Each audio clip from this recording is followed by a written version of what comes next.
Hello everyone, আসসালামু আলাইকুম। চলে আসলাম রকমারি ফাস্টফুড, রকমারি পাকের ঘর থেকে। আজকে নিয়ে আসলাম অনেক সুমজার ও অন্যরকম একটি রেসিপি নিয়ে। বুঝবেন হয়তো পরোটা, কিন্তু পরোটা কিন্তু অনেক রকমের হয়ে থাকে। আলু পরোটা হয়ে থাকে, কিমা পরোটা হয়ে থাকে। তা আজকে আমি ছানার পরোটা নিয়ে যাচ্ছি। হয়তো আপনারা খেয়েছেন কি না আমি জানি না, কিন্তু এটা কিন্তু খুবই মজার। একবার হলে খেয়ে দেখবেন, দেখেন পরোটাটা কত নরম হয়েছে আর ভিতরে ছানার পুর দেওয়া, কি যে মজার ছিল।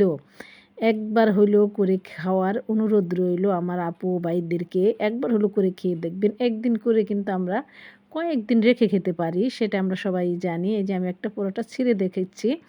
তাহলে চলুন আমার কি কি উপকরণগুলি লাগছে সেগুলি আপনাদের সাথে শেয়ার করি। এখানে আমি হাফ কেজি দুধের ছানা নিয়েছি। অনেক সময় দুধটা আমাদের ফেটে যায়, আর গরমের দিন একটু বেশি হয় এই জিনিসটা। ওই দুধটা দিয়ে আমরা এটা করতে পারি, বা এমনিও আমরা ছানা বানিয়েও করতে পারি, যেটা আপনার সুবিধা। আমি এখানে হাফ কেজি দুধ, গতকালকে দুধটা নষ্ট হয়ে গিয়েছিল, মানে জমে গিয়েছিল, তাই ভাবলাম যে এটা দিয়ে পরোটা করে ফেলি। তাই যে এটাকে আমি এভাবে ছানার মতন একদম করে নিয়েছি। চাইলে এখানে একটু আপনি চিনি দিতে পারেন, তবে আমি 1 টেবিল চামচ চিনি দিয়েছি। আর যদি আপনি না দিতে চান সেটাও দিতে পারেন, কোনো অসুবিধা নাই। সেজন্য যে হবে না সেটা কোনো কথা না, সেটাও ভালো লাগবে, কারণ এটা তো এমনিই জাল করার পর কিন্তু একটু হালকা মিষ্টি মিষ্টি থাকে। সেজন্য আপনি নাও দিতে পারেন, আবার একটু দিতেও পারেন। এটাকে আমি আবার এটার সাথে একটু নারকেল কোড়াও কিন্তু দিতে পারেন। আমি একটু নারকেল কোড়া দিয়েছিলাম, আবার নাও দিতে পারেন। তাই ওটাকে করে রেখে এখানে আমি 1 কাপ ময়দা নিয়েছি। 1 কাপ ময়দার সাথে আমি 2 টেবিল চামচ আটা নিয়েছি।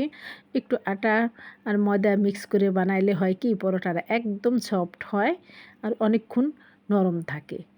এভাবে করেন। আর আপনি চাইলে শুধু ময়দাও দিয়েও করতে পারবেন, কোনো অসুবিধা হবে না।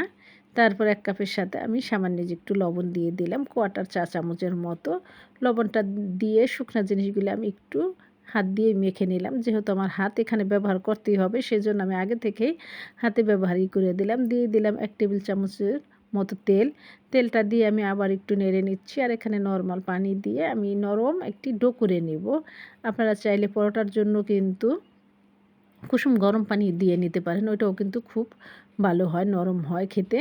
তারপরে যেভাবে মেখে নিলাম, নর্মাল পানি দিয়ে এভাবে সফট একটা ডো করে নিব। আমি এখানে যেহেতু একটু ময়দা আর সাথে একটু আটা দিয়েছি, সেজন্য নর্মাল পানিটাই দিলাম। আপনারা চাইলে কুসুম একটু গরম পানিও দিতে পারেন।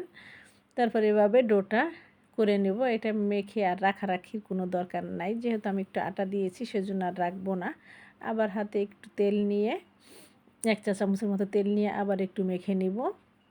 যেভাবে ডোটা মেখে নিয়েছি, যেভাবে আমরা নর্মালি রুটি পরোটা বানিয়ে থাকি ওরকমভাবে, কিন্তু পরোটার ডোটা কিন্তু একটু নরমই থাকতে হয়, তাহলে পরোটাটা খেতেও ভালো হয়, সফট হয় আর খেতেও ভালো লাগে, অনেকক্ষণ সফট থাকে। আশা করি আপনাদের ভালো লাগবে। ভালো লাগলে একটু ধৈর্য সহকারে ভিডিওটি দেখতে থাকুন, শিখতে পারবেন অনেক কিছুই।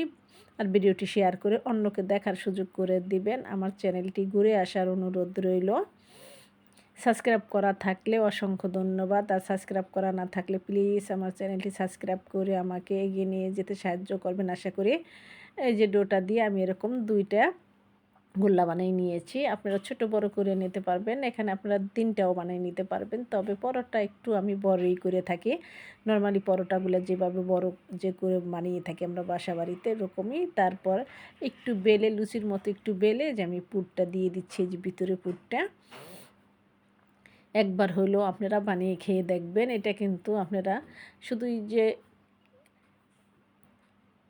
ছানা দিয়ে বানাতে হবে এটা কোনো কথা না। এটা আমরা কিন্তু পরোটা, কিংবা পরোটা বানিয়ে থাকি না, আলু পরোটা বানিয়ে থাকি, সব ডাল পুরির মতো সব কিছু দিয়ে আপনি করতে পারবেন। তাহলে ছানা পুরি, ছানা পরোটা এখন পর্যন্ত কেউ বানাচ্ছে কি না আমি জানি বলতে পারি না, তবে এটা আমার কাছে খুবই টেস্ট হয়েছে, খেতে খুবই ভালো লাগছে।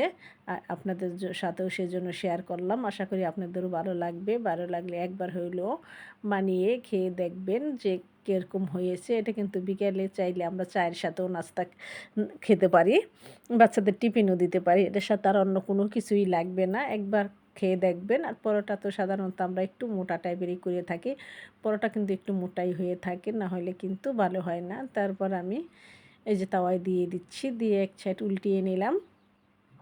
তারপর ইচ্ছা মতো যে তেল দিবেন। আর পরোটা কিন্তু বেশি তেল হলে চুপচুপা হয়ে যায়, ওরকম তেল না দিতে চাইলে আপনি এরকম হালকা তেল দিয়ে এরকম ভেজে নেবেন। তবে আমার কাছে এরকম হালকা তেলেই ভালো লাগে। আর আপনি যদি তেলে বেশি করে তেলে বাছতে চান ভেজে নেবেন। এই যে দেখেন আমি এপিঠ ওপিঠ এই যে এরকম করে ভেজে নিয়েছি। দেখেন মাশাআল্লাহ দেখতে কিন্তু খুবই সুন্দর হয়েছে, খেতে এত মজার হয়েছিল। আবার দেখা হবে। আল্লাহ হাফেজ।